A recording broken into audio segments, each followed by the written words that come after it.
बघा ठीक आहे तो लव यू टू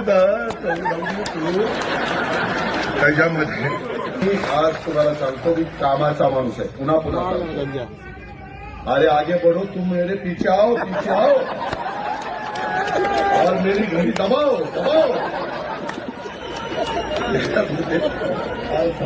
मला पुढे जायचं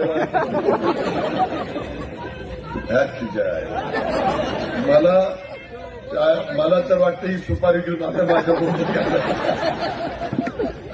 मित्रांनो गमतीचा भाग जाऊ द्या. आपल्या प्रेमाचे आपला परिवार आहे, आपली आपुलकी, आपला जिव्हाळा आहे. आपण सगळी एका कुटुंबातली माणसं. आता बायको गोड्यांनी खाणून घ्यायची. बरं ठीक आहे ऐक. अरे बोय बाबा माझ्या एवढं प्रेम पहिलं बायकोवर करेन मग माझ्या मित्रांनो म्हणजे तुझ्या बायकोवर नाही तर माझ्या बायकोच्या बायको. मित्रांनो एवढंच तुम्हाला सांगायचं गमतीचा भाग जाऊ द्या.